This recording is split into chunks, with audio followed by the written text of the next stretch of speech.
Yo guys, what's going on? It's Rose here, bringing you guys a brand new video, a brand new draft league here in the WPF. I am super excited to bring this to you guys. I have been in the WPF for a couple seasons now. With the Wi-Fi division, I was also in the first handful of seasons of the Showdown division. And I'm very excited to be back. Thank you to Thomas and Zom, the mods of the Delta division, for allowing me back. Thank you to Rizzo as well, the rest of the WPF mod team. And a huge shout out to the rest of the coaches in the WPF. As well this season. We have a list of great coaches for you guys this season for Delta. A lot of returning coaches, a lot of new faces as well, some of which are good friends of mine, some of which I haven't met before. So I'm super excited to meet those guys as well. But without further ado, let's go ahead and get right into what I took with the 12th overall pick. And you're going to see why I'm saying that. Iron Valiant. Now, you're probably wondering, how the fuck did you get Iron Valiant at pick 12? I could not fucking tell you how I got Iron Valiant at pick 12. This is arguably the best mon in the format, and I got it at pick 12. Now, with how the draft shook out, there was a lot of picks, a lot of Terra captains that went super high, and I'm not entirely surprised by that. I'm just surprised that this guy made it out of like the top 3, maybe the top 5 with how the Terra captains are in this league. But that's pretty much as far as it should have gone. Honestly, that's about as far as it should have gone. And here we are. But I'm super excited to use Iron Valiant. The last time I used it was in a Showdown League at the beginning of Gen 9. It didn't go very well. But here we are. So hopefully we can perform well this season with it. But like I said, very excited to use it. This thing hits super hard on both sides with close combat and Spirit Break or Aura Sphere and Moonblast. Gets Thunderbolt, Knockoff, Poison Jab, Energy Ball, gets Swords Dance, gets Calm Mind, Vacuum Wave, hits super hard, has a ton of coverage. Very excited to use it. Without further ado, let's see what I've paired it with in the second round. A very controversial pick, in my opinion. Terra Chi-Yu. I think Chi-Yu is amazing. I think it's really solid. Basically, everybody else has told me otherwise. People think it sucks. I don't get it. I've never used it before. So maybe I'm wrong. Maybe they're wrong. Maybe I'm about to fucking give this thing 30 kills. I don't know. Maybe this will turn into what Will's Spectre was last season, where it went like 24-3 or some shit. I don't know. But Chi-Yu is amazing. I think it's not super fast at base 100, but it's pretty bulky with the Beads of Ruin ability, lowering the special defense of the opponent. I think it's like 135 special attack. It's even stronger. Fire and Dark Stab is already pretty solid, hits a lot of things for super effective or neutral. Then you pair that with Terra, where I can be Terra Ground, Terra Water, Grass, Poison, whatever fucking type I want to be on a given basis. This thing hits super hard, and I'm very excited to use it. I'm excited to prove everybody wrong. I'm excited to make this thing one of the best mons in the league. I'm excited to pop the fuck off with this thing. We'll see what happens. But I think Chi-Yu is going to turn out way better than a lot of people give it credit for. And I think, you know what, I think maybe I'm just the person that's just able to do it. We will see. Next up in the third round, I picked up a mon that I've also wanted to use. My first handful of picks, I really wanted to go with stuff I hadn't used before. And just stuff I wanted to try. And this is one of those mods as well. Iron Crown. It is not a Terra captain. So with how the Terra rules work, you can pick you can pick up to 2 Terra captains for a total of 30 points. And obviously their points change depending on if they're a Terra captain or not. So Chi-Yu was normally like a 16 or 17 point mon. With Terra, it was 19 points. Iron Crown was at base like 15 points. So already off the bat, I couldn't do anything about it. A little unfortunate. Honestly, not that bad. Very excited to use it regardless.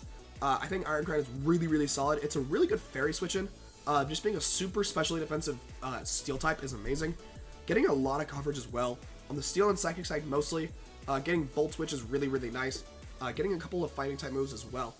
This thing is super strong. Hits very hard, very bulky. Not super fast at base 98. So we have like some, averaging speed tiers with Chi-Yu and this. Basically at the same speed tier. But I'm super excited to use Iron Crown regardless. But without further ado, my next pick, another mon I really wanted to use. That I didn't even really think about when I was drafting. Dragonite. Now, Dragonite is my boy Shadow Gillian's, favorite Pokemon to use in draft. He fucking loves this thing. He drafts it almost every time. and does really well with it most of the time. So I'm very excited to see if I can, keep the legacy going, keep the legacy of Pete the Dragon going. It's not going to be named Pete because that is Shadow's name and I'm not going to take that from him. However, I think I'm going to do pretty well with this thing. Dragonite, it benefits from being a Gen 1 Pokemon, right? It's not super fast at only base 80, but it's super strong on both sides. Very, very bulky. Gets access to Roost. It gets some really fun utility as well. Gets a lot of coverage on the physical and the special side, so I could be, I can be a DD Dragonite. I could be with like E-Speed and stuff. I could be a special Dragonite with like Draco Meteor, Hurricanes. I think I get like some water, like surf and shit. So definitely some fun stuff. Very excited to use Dragonite. I really am. I think Dragonite is genuinely one of like the better like mid bulky dragons. I think it's definitely up there in terms of like value. So I'm really excited to use it. Next up in the 5th round, I took Blastoise. Now, when I took Blastoise, this wasn't my original idea. I was gonna take Tentacruel. Tentacruel got taken like 3 picks before me, which is like super fucking unfortunate. But I was okay with that because I was like, you know what? I'm either gonna take Tentacruel or I'm taking Blastoise. I am okay with either. I would prefer Tentacruel for like the roll compression of having a poison type and stuff, but I'm not mad at it. Blastoise is a pretty solid bulky remover. Kind of benefits from being a Gen 1 Pokemon as well. Doesn't have a ton of coverage, but it's gotten some cool stuff in recent generations, that being Shell Smash, mostly. And I think at one point it had Terrain Pulse. I don't think it still does. But still, pretty solid. It gets Flip Turn, gets Rapid Spin as well. I can recover myself a little bit with like Life Dew. Probably not going to be doing that. But I think Blastoise is pretty solid. Honestly, I really do. And I'm excited to see what I can do with it this season.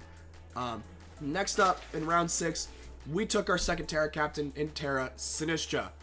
Sinistcha is probably one of the best, like, average tier Terra Captains in the game.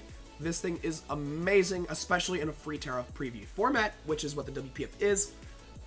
Very, very bulky on the physical side. It has decent special defense. I think it's like base like 70 or something. Not great, but it's not that bad. Especially when you compare it with Calm Mind and Terra, it can eat some hits on the special side. It gets some coverage, but obviously like Macha Gotcha and Shadow Ball are two of its primary moves. It gets Strength Sap as well. Outside of that, it doesn't get a ton of coverage, but realistically, it doesn't need to, because what it does really well. Having Heat Proof is amazing, because then I can Terra into like a neutrality, and I still have a fire resistance, so it's not bad at all. But regardless, I love Sinistcha. I think it's super, super solid. Like I said, pretty bulky, hits pretty hard once you, obviously once you get it set up once or twice, and can definitely be an endgame cleaner, or just win from turn 1 in some cases. So hopefully that's something that we can do this season. I'm very excited to use Terra Sinistcha. This is one of the Terra Captains I've been wanting to use for a long time. Originally I had Terra Toxtricity, but I changed it out in Grace Period, and I think this worked out in my favor. I think I benefited a little bit from that. I love Terra Toxtricity. I really wanted to use it, but I think Sinistcha fits a little bit better for my team. But regardless, I'm very excited to use Sinistcha here, and yeah, that's honestly, I'm really excited to use it. That's honestly all I can say about it. I love it. It hits super hard. It's pretty bulky, and I think it's going to be very, very fun. Next up, we have Terra Frostlass, or excuse me, not Terra Frostlass, just regular old Frostlass. But honestly, Frostlass is a really solid mod as well. Another mod I picked up in Grace Period. I don't remember exactly what I had over this, but Frostlass at 110 speed, it fits a speed tier that we kind of needed, having something in between Chi-Yu and Iron Valiant. A really good spike stacker, really solid. Honestly, mostly a physical attacker with like Triple Axle and Poltergeist, but it still can be special with like Ice Beam and Shadow Ball. Honestly, if this thing got Freeze Dry, it could be a better special attacker. Which I know is crazy because it's weaker than Ice Beam, but it's like this doesn't really touch a ghost, a water type in that aspect. So, it is what it is. But honestly, Frostlass is really solid. Gets a decent bit of coverage. Gets like Will-O-Wisp and Thunderwave, Taunt, stuff like that. Some pretty solid like ghost type kind of coverage, But regardless, I think Frostlass is pretty solid. I've used it once or twice before, and for 6 points, I honestly can't complain over the value. Pretty solid in my opinion. Next up, we got Kleavor, baby. I'm really excited to use Kleavor. I think this mon is amazing. I've seen people pop off with it. I've seen people do jack shit with it. I'm excited to see what side of the coin I am this season. It's a mod that's really good for me specifically because I kind of struggle to get up rocks sometimes. And Cleavor is a mod where at any point in the game, I can just do that by clicking an attacking move. Like, it's phenomenal. It's great. I don't need to have stealth rocks. I can just click Stone Axe. And with sharpness, it's almost base 100. Like, it's phenomenal. I love it. Getting access to U-turn as well. Some other good coverage that I'm not going to mention too much because I don't want my opponents to really know about it until they have to look at it. But Cleavor is really, really solid. I think I paid like 10 points for it, 11 points, something like that. Cleavor is really solid. Base 85 is not great for speed, but it's a great scarf option, great sash option. It's a good lead option as well if Frost Slash doesn't have a good matchup. But I don't even have to lead off with it because, again, at any point in the game, I can just get Rocks up. I can just do it. I don't have to worry about clicking Stealth Rock. I just click Stone Axe. It's basically just like slightly worse Ceaseless Edge. And that's fine.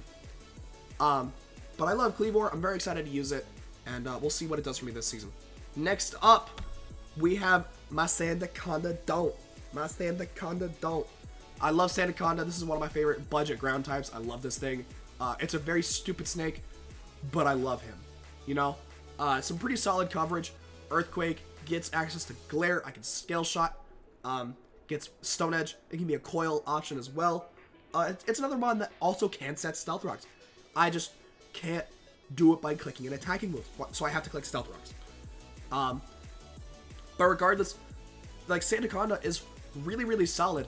I love this mod. It's a mod I've used once or twice before, I think, in Gen 9. It's a good mod. I mean, for 4 points, I'm not asking much out of it. I'm not asking a whole lot. I'm basically just asking it to be here when I need it, and soak up electric hits, maybe glare some things. That's pretty much all I need it to do. And it's gonna do that well, goddammit. Hopefully I can get it a couple kills though, because you know what? I always try and get every mod at least 1 kill. You know, if I bring it, not necessarily every week, but just like throughout the season, if I can get every mod 1 kill, I'm okay with that, you know? Obviously I would like to win the whole goddamn thing, but this way I can at least say, you know what, I used everything, I used my team to the full potential, you know? Next up, we have my boy Swalot. I had this thing for a little bit at the beginning of last season of WPF. I ended up dropping it, I believe. Or did I not have it and then pick it up? One of those two things happened last season.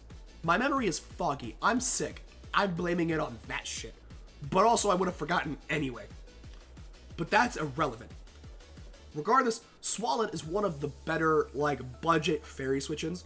So it kind of takes the pressure off of Iron Crown. It's also a great T-Spike setter.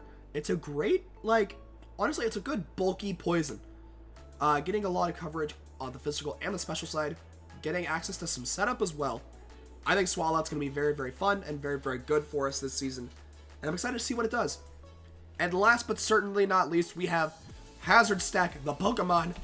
We have my boy Spidops. And for like 2 or 3 points, honestly, you cannot get a ton more value.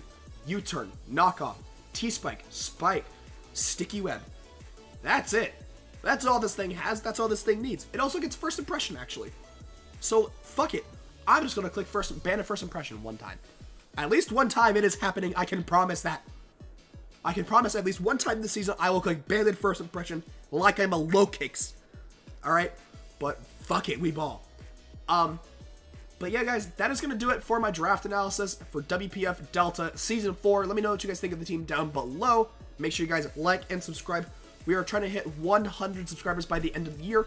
We are so close, and I would really appreciate it if you guys can help me get there.